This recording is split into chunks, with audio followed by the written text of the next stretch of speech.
Hello, everybody, and welcome back. Or I'm welcoming myself. This is week 2 and lesson 2 in Calling in the One.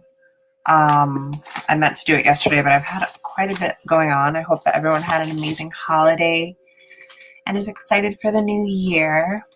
So I wanted to go over lesson 2 quick with you guys in the book. I took some notes. So the chapter, whatever you want to call it, the lesson starts off with a quote from Einstein. And in the quote, he's explaining how we experience it ourselves through our feelings. And, most of the time it's like, it's separate from the rest, say. And this delusion is a prison to us, and it definitely restricts us. And then, after that quote, they kind of talk about how, like, in our society, there's a good amount of people that feel alone and isolated. I mean, especially right now with COVID. And, they link it to the material culture of like how we're well versed in materialism. And we value that so highly as a culture, but we undernourish like the opportunity to give and receive love. And the lesson's actually called Looking Through Laura's Eyes. And this chapter really like hit me because they're talking about how Laura, which is a friend of theirs, is dying of breast cancer or died of breast cancer.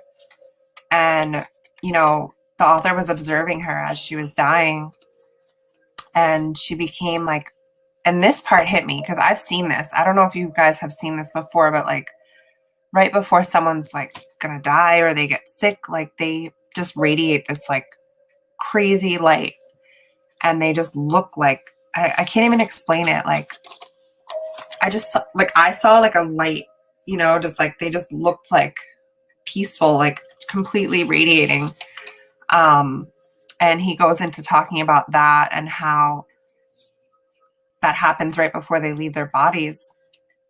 And he honors her and talks about her in the sense that she saw love in every single gesture, whether it was from like the janitor sweeping the floor or hearing the voice of a child in the distance or the nurse coming in. I mean, she saw love in it all.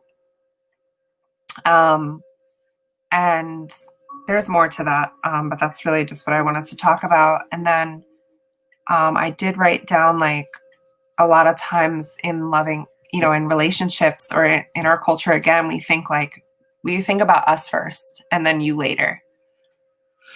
So that might be something that's not always a good thing.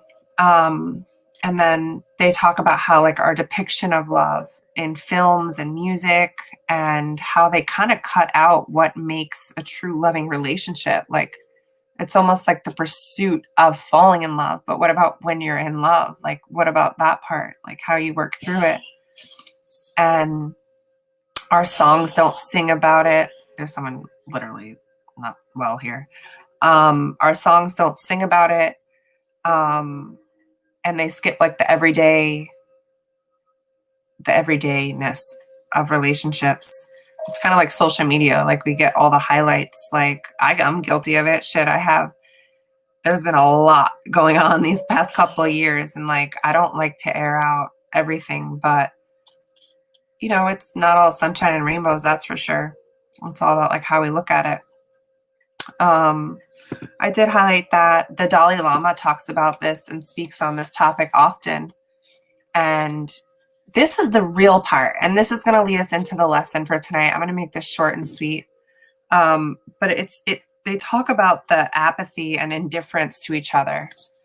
And I don't know where you guys are from. Maybe you could post it in the comments. But, when we're passing each other in the supermarket, when we're passing our coworkers, like we don't always acknowledge each other or say thank you. I know that was a big thing over the years. Like we say thank you for holding the door, or just acknowledging one another. Like I think it's a big lack in our sense of community. And they state how, okay. a lot of times the sense of community comes back like from tragedies.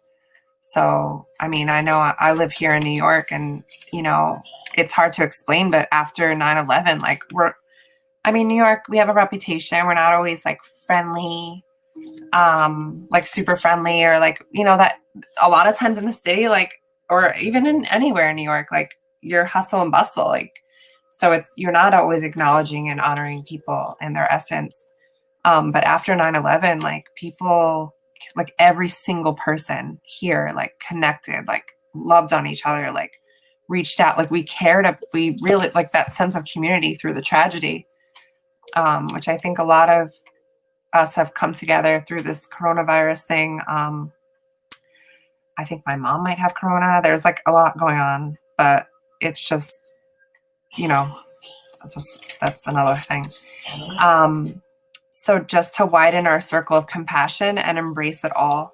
And then the practice is, it's another meditation. And if you're not into meditation, I did read ahead and it's not all meditation. I think the first one was just to open your heart to receive and give love. And I felt it. Like even when I was like just with people, I would say it inside to myself, like I'm fully open to give and receive love.